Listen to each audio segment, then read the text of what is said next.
What is going on, guys? Snickel here, and today I have another Platinum Trophy video for you guys. Today I'm going to be getting the Platinum Trophy in Beyond Enemy Lines 2 on the PlayStation 4. Now, the last trophy that I do have to earn is Stronghold, which is to complete the mission Stronghold. All of the missions in this game were very interesting, but Stronghold decided to throw a curveball with what you had to do for your objectives, so it made me a little angry. If you do go on to enjoy the video, be sure to give it a like, subscribe for more trophy content like this, and consider hitting that bell notification to stay up to date on all of my uploads. Anyway, with all of that being said, let's get right into this video. I was live streaming myself getting this platinum. I do live stream all my platinum trophies and various other things over on Twitch, so if you want to follow me, there's a link for that down in the description below. So Beyond Enemy Lines, let's compare this to the first game. So if you guys haven't watched my video on the first game, that will be linked down in the description below. But the first game was very interesting. It didn't really have much going on for it. It didn't have too many animations. It didn't have the weapon customization. The lighting definitely wasn't like this. The game didn't look this good. I'm not sure if I mentioned that. So this game definitely upgraded on a few things in a few areas, but personally, I think it downgraded in other areas in terms of the AI. The AI in this game is horrendous. Worse than the first game, I think. They can hear you from anywhere and they will run after you. It doesn't even matter. And the funny thing is they added a prone option into this game. And the AI can still hear you when you're in prone, even if once you go within their little like cone of where they are, they'll hear you. The only time the AI will not hear you is if it's some sort of AI that's just like sitting in a window. They'll hear you if you're running around, but if you're like crouching or proning around, they won't hear you.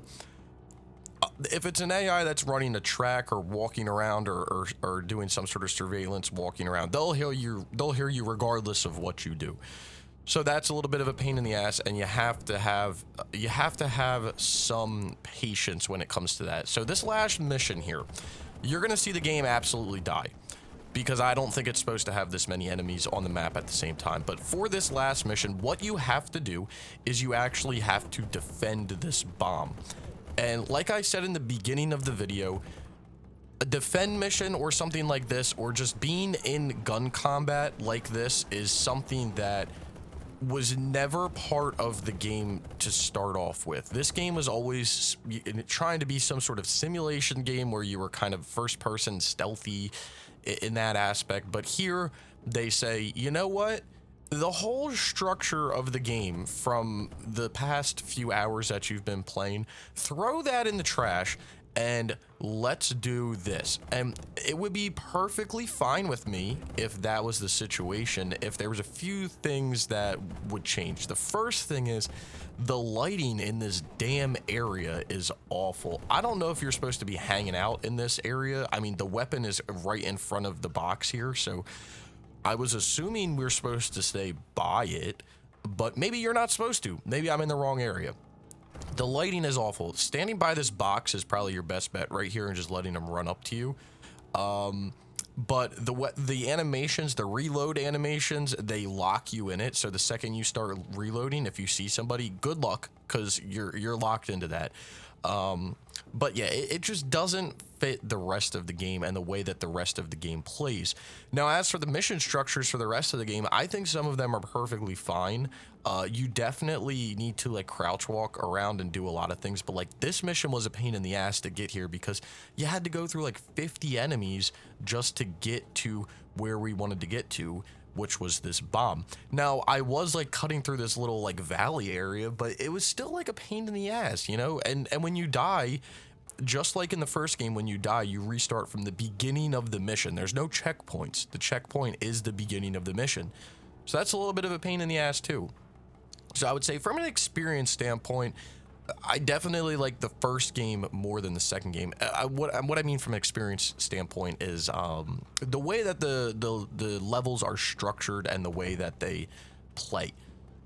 The way that the game plays in the second one is definitely way better. Having animations for stuff like switching weapons and everything else is way better. Healing yourself, having the weapon customization, all that stuff is great. But Other than that, yeah. I don't think it's it, but that's just me. So I was super low on health. You guys can see in the bottom right corner that if someone sneezed on me, I would definitely die. I already used all my med kits, and, I was just struggling. I was like, please, only be one more person. Only be one more. Please, please, please. But, yeah, as long as you take the game slow, you will definitely be able to beat levels. So there we go, we beat it. So there's our trophy, Stronghold, and then we will get this platinum trophy called Spy. So that has Beyond Enemy Lines 1 and 2 done for me. Anyway, with all of that being said, let's take a look at this list. So here it is, 100% with a platinum, no DLC or anything. And as you're looking through the trophy list here, you're going to see that it's pretty much identical to the first game.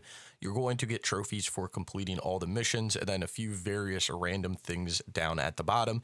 Again, the game did add new features with like hacking and breaching and things like that, but they don't really give you trophies for doing any of that stuff. You just got to beat the game. Just do it any way you can. Beat the game.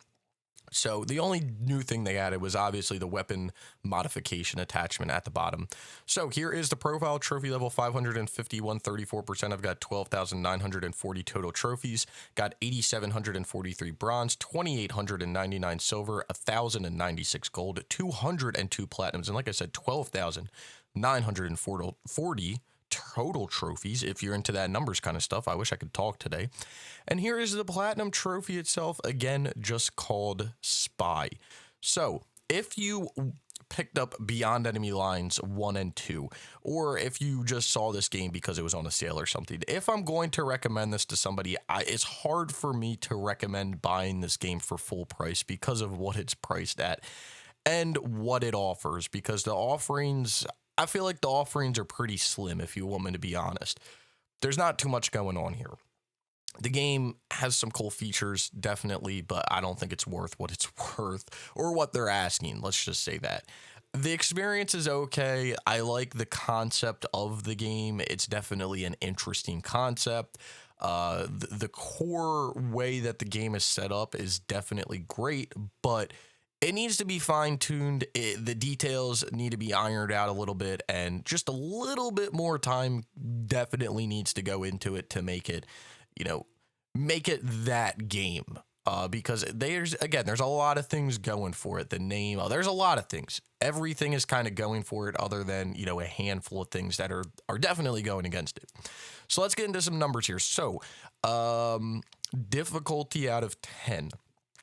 I would say this is probably like a 2 to 3 out of 10. Nothing too difficult. It's obviously not a walk in the park, and it could frustrate you because of the way that the game works with like the death system, where if you die, you start the mission all the way over. But a lot of the missions, if you just take your time, you can definitely get through them on your first try. There's a few that you're going to have to do a few tries for, but they're not too bad. They're not too bad. So I would say more like a 3 out of 10. Time it takes to get the platinum, I would probably say 5 hours, maybe a little bit more, a little bit less. 5 hours is probably an average. I did the whole thing on stream, and I think I did it, partially one night and then a few hours the next time. So it probably took me 4 or 5 hours. So I'd say about 5 hours. So 3 out of 10, 5 hours. Do not pay full price for this game. But if you do see it on a sale, I would, maybe pick it up. I always say playing games like this is definitely worth it because it's good to play a shitter every once in a while so that you can appreciate even, a moderately well-made game. The only thing is I wouldn't spend more than 15 to 20 bucks on this game. And that's 20 bucks is stretching it. A 15 is probably more like it. Anyway, I hope you guys did enjoy the video. If you did, be sure to leave a like. Let me know your thoughts with the game down in the comments below. Down in the description below, you're going to find links to all types of stuff. My Twitter, my Twitch, Discord, other, videos like this, podcasts, all types of stuff. So if you want to go follow me over there on any of that stuff, I would greatly appreciate it. Again, if you did enjoy the video, be sure to leave a like. If you've made it this far and you haven't subscribed, consider subscribing for more trophy content like this. And I hope to see you all around sometime soon.